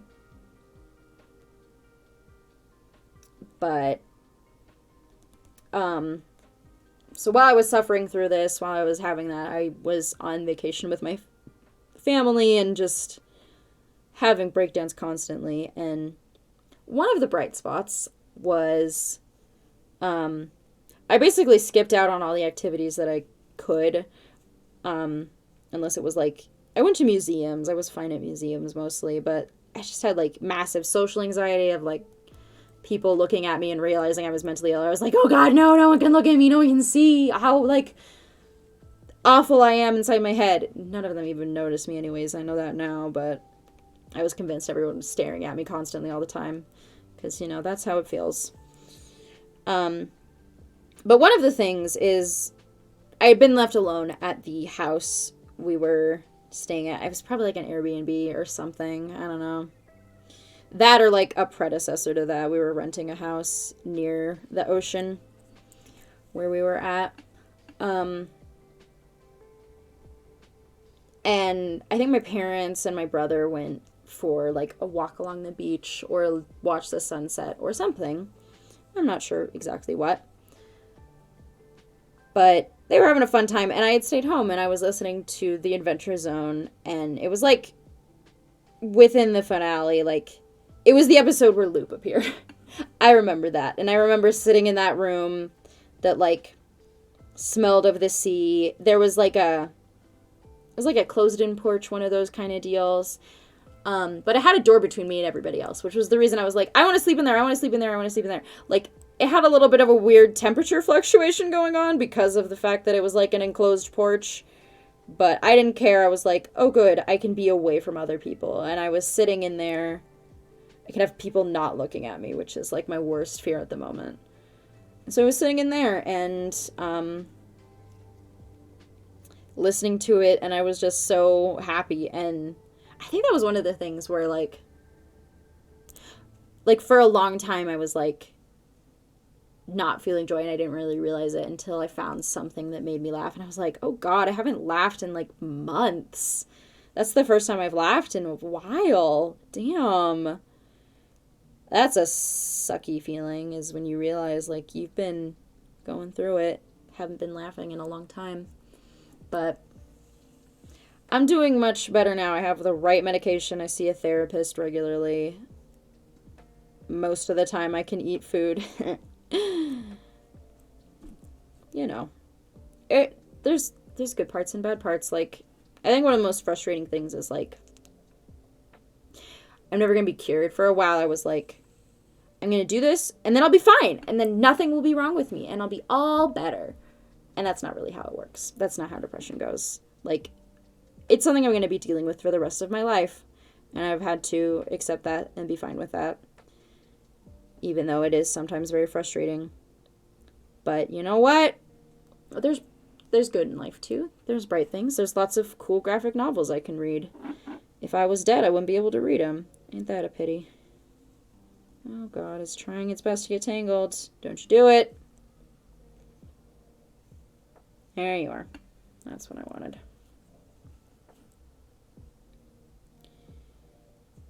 For this one, I'm definitely backstitching. It's not looking too bad. I think I might end up, like, making the sleeve go like that, which I didn't really mean to do, but that's probably because I'm using a non-stretch fabric. Whatever. Worst thing that happens is I throw the shirt away, which is what people who can't sew would have done. Get a shirt with holes, just throw it away. Probably finish this one, and oh man, I should have worked on my coat before I worked on this shirt, because I care more about the coat. I need the coat. I want an alternative to the coat I have. I have 2 coats, and I want to fix the coat that has been busted for a while. I think it's just old, because it's got quite a few places that are just worn thin and one of the buttons is coming off. That's the reason I wanted embroidery thread, is because the buttons are sewn on with like a slightly thicker thread than regular thread, and so I was like, I need like an embroidery floss or something so that it's a little thicker to match the other buttons. Which I managed to find is along with other cute fabrics. Hooray! I love quilting stores. That's the #1 place that I go to find fabrics, because they'll often have those little patterns that I'm looking for that work well on doll clothes. Will also work well on quilting, because quilting is just a bunch of squares all sort of thrown together. And so it also has a need for small little patterns like that so that they can show up within the bigger piece.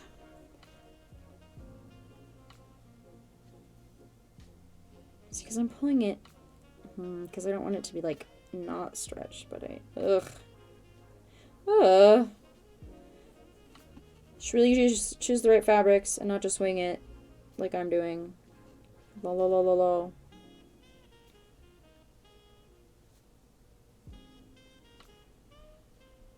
Yeah, next I'm gonna do, I think I'll probably make some doll clothes, maybe this weekend. Because I've been wanting to make doll clothes. I recently got Sunshine DJ from the LOL OMG series. She's just so cute. I love her colors, and she changes colors in the sun. That's so fun. Oh my god. I love both her color schemes. She's like pink hair. I have pink hair. Let's fucking do it, baby. It's so cute. It's super fun. But I don't really love the top that she came with. So I was gonna make her a new top because I don't like the one she has currently. So I was like, I can make a new top for her. I can sew doll clothes. I haven't been sewing doll clothes for a while just because life has been busy. I haven't had the time to sit down and do it. But I'm like, now I do. I'm gonna make the time to sit down and do it, baby. No one can stop me. It's my free time. I get to do what I want. Hooray! Are we almost there? Getting a little sick of it. Can I do something else now, please?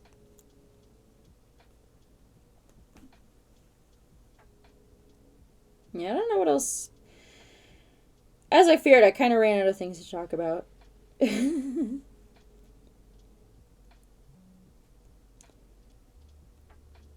There are, one of the other interesting ways to mend things is called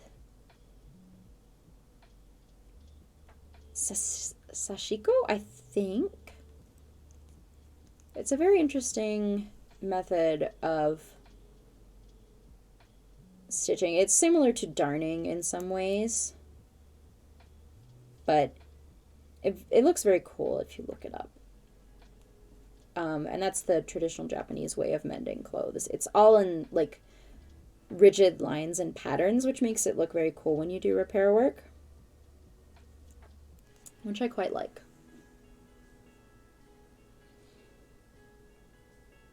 There's all sorts of ways. I think there's like a blog that is dedicated to it that I like quite a lot, of visible mending. But I like when you can see that something has been repaired. It gives you the swag of being good at home goods, home handicrafts. That's the word I'm looking for. My mind is falling to pieces. But it gives you that sort of view of like, this person knows how to sew, if like they have visible patches on their clothes. And I think that's a cool thing to be able to see in somebody and what they're doing, what you can see of them. So it's fun. I like, obviously this fabric doesn't match, but that's okay. I didn't really want it to. I wanted it to be visible that I fixed this, that I saw it was busted and did something about it. And it's also like a great way to preserve clothes, obviously. Like, I really like this shirt. I've worn it quite a lot. It's several years old by now, but I like it enough that I'm gonna fix it instead of getting rid of it. Because, I mean, maybe it's replaceable, but not really. Because I like it. I don't want to replace it. It has memories tied to it, you know? More little strings.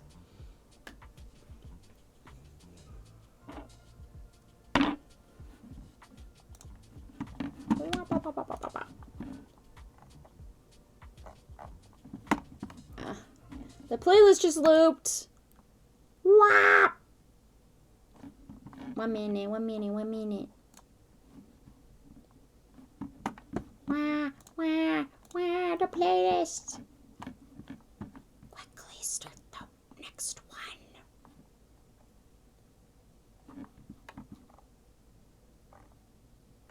Ah.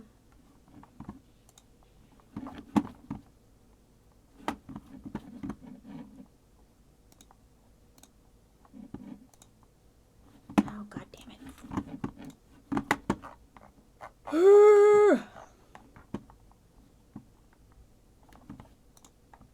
Where is my fucking thing that I was gonna do? There it is.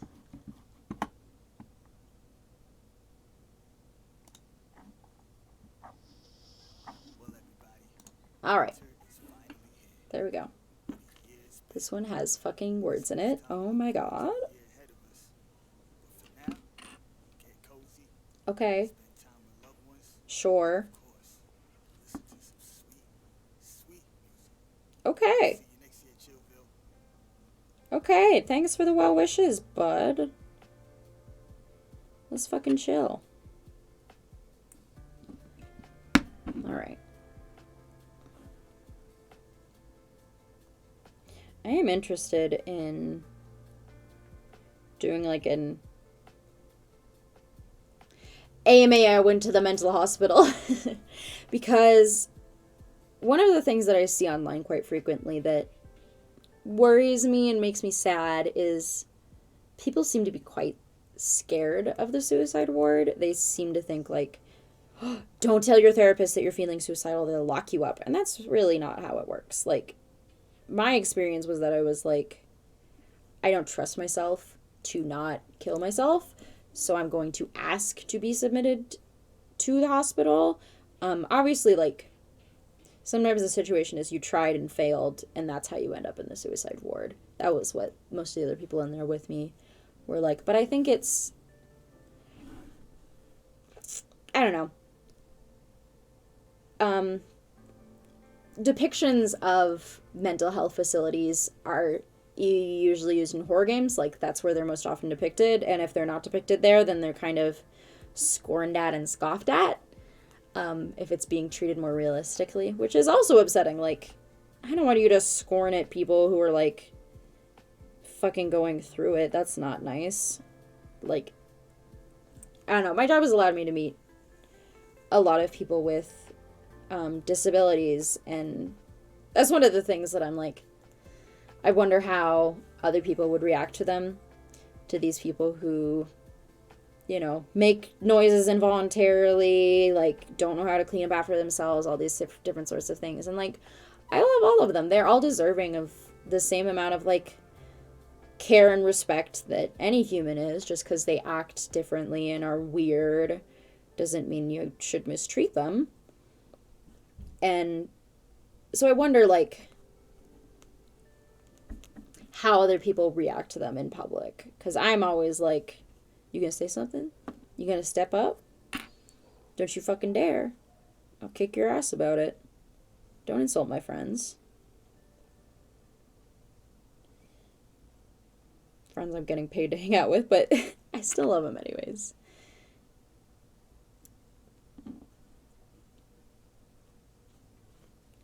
And one of the other things is, like, I wonder about how, like, people seem scared to go to, like, the mental hospital. And I think that attitude has been easing a little bit in recent years. Like, mostly now I see people calling it like the grippy sock vacation, which is not completely inaccurate. They do be giving you grippy socks, and it is kind of a vacation. But, you know, there's other aspects to it, and I wonder, like, is it more accepted now? Is there ways to demystify it? Because I think it is still sort of mystified of, like, this weird thing that, like, you only do if you're on the brink, and it's, like, shameful to admit, and, like, kind of a joking thing. Like, you can't be like, no, this was a genuinely good experience for me. Like, if I didn't go through that, then I would not have graduated high school. Definitely not. Like, that's another thing is, they had, like, a half in, half out program for me. First I was in, like, full-time, like, in the ward, can't get out. I mean, I technically could. I mean, I was a minor, so, like, I needed a parent sign out, but I think, like, as an adult, you can get out somewhat easily. Like, the rules are different. Like, you can sign yourself out pretty easily, as long as, like, I don't know under what circumstances you would not be able to let yourself out. But it's definitely not as scary as people. What was I saying? I was saying, I had an in and out experience where, I would, like, eat breakfast, sleep the night, and eat dinner at my house, at my parents' house.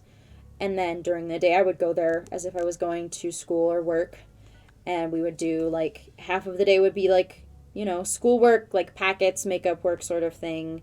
And half of the day would be, really was like, a third of the day would be, like, schoolwork. And the rest of the day would be either, like, fun activities or, like, therapy activities, like individual therapy meetings or group therapy meetings, or, like, some sort of workshop or class about how to deal with self-esteem or whatever the hell. You know, that sort of thing. And I got my stride now. I was going pretty fast. Yay me. Hoo-ah.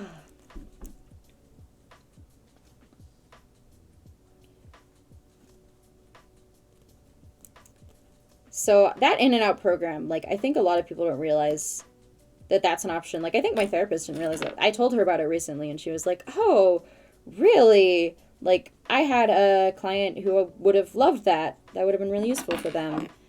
And then she asked me, like, where it was happening and stuff. And so it might not be an option everywhere, but it was an option where I was, and it was a very good option to have that in and out. Because then you get, like, the comfort of staying at your own home, but you still have the structure of a day that, like, the mental hospital can provide. Like, because I was there, I was able to stay on task and do schoolwork and stuff at a level that I wasn't able to do it when I was outside of there. I'm going to clip the excess. We're almost to the end. I'm going to overlap a little bit. Yay!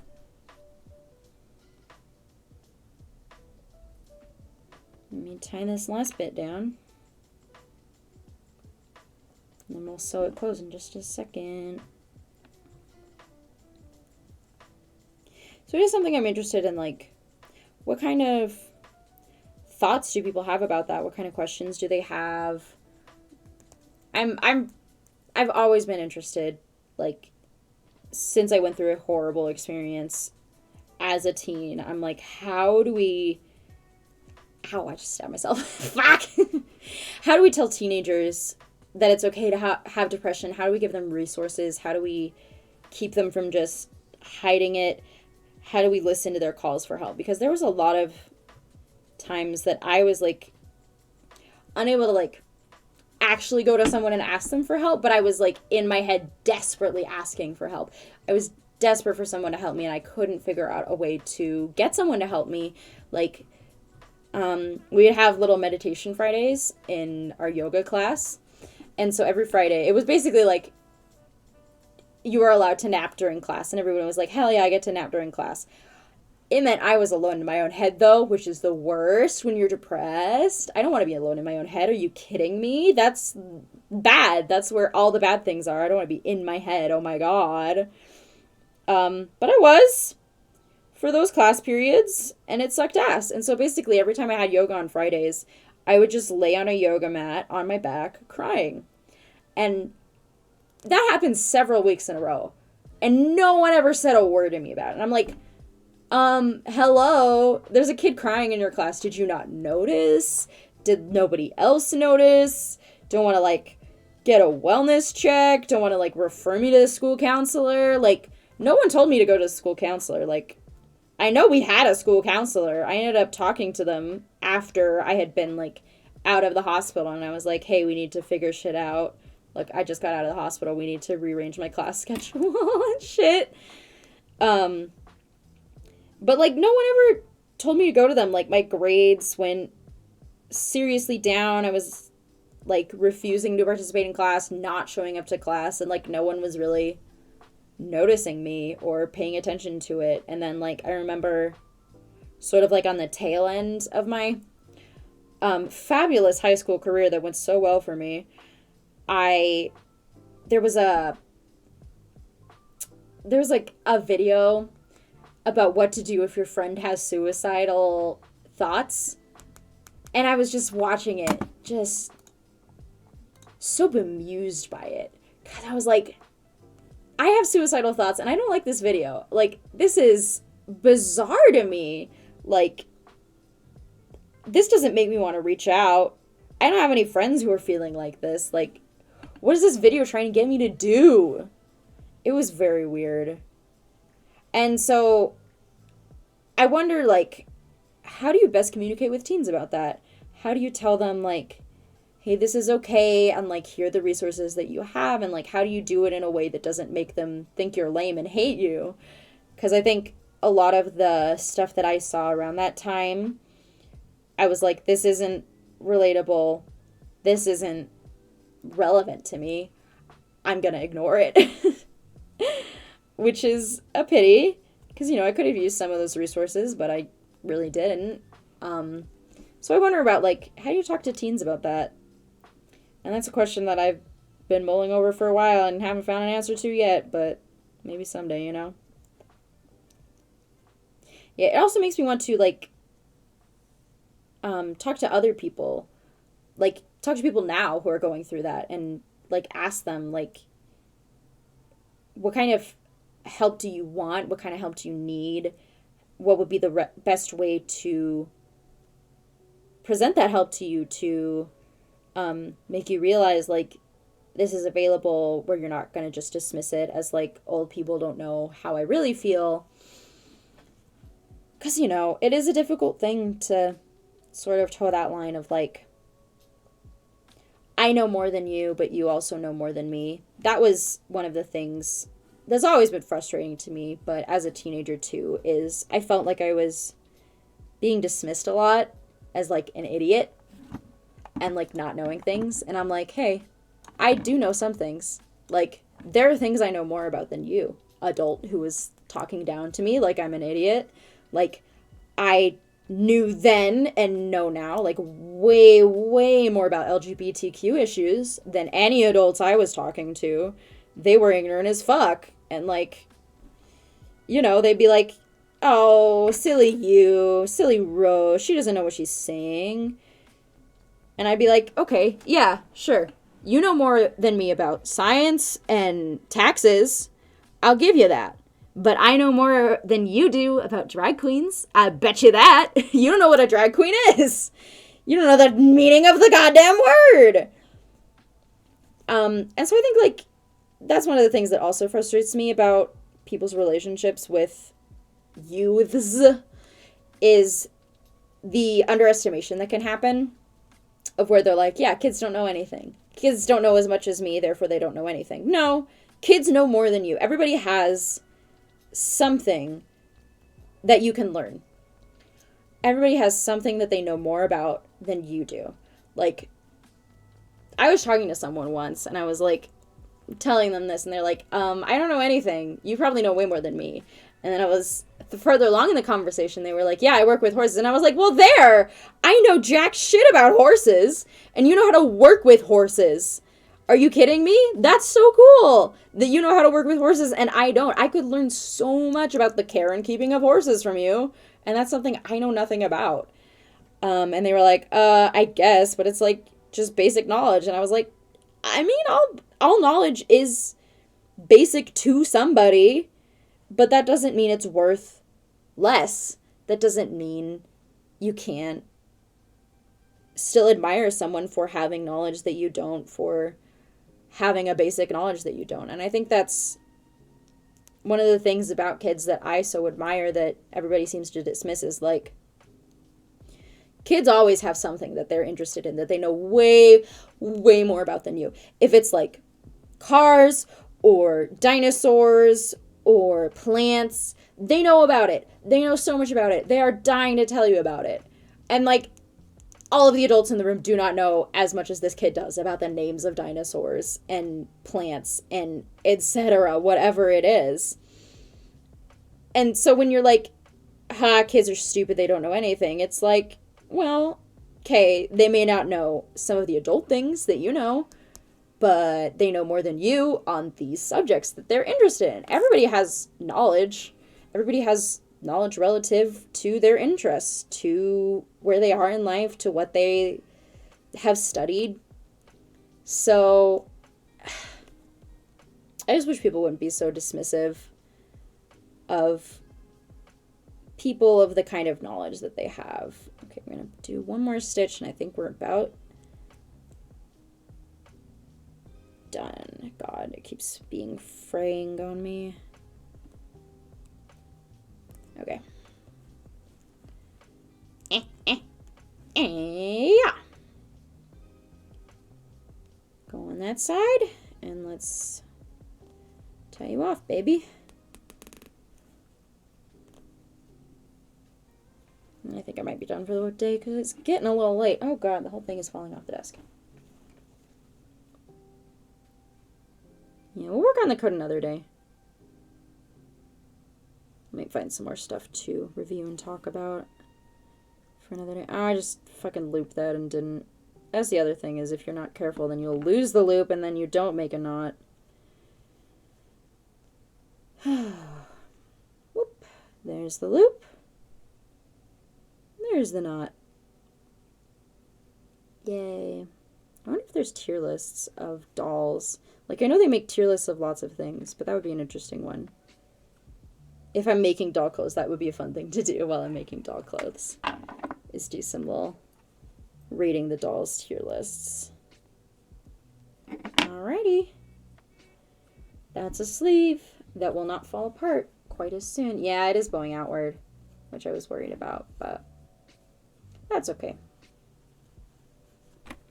If I am really bothered, then I can just do that. We'll see. Yay! That one too. Well, dots. Alrighty. Well, thank you so much for joining me. Thank you for listening to tunes and graphic novel recommendations and the very, very quiet sounds of sewing. It doesn't make a lot of noise. That's another fun thing. You could do it and not disturb anybody. Fun. But yeah, I'll be logging off now. Thanks so much for joining. Bye.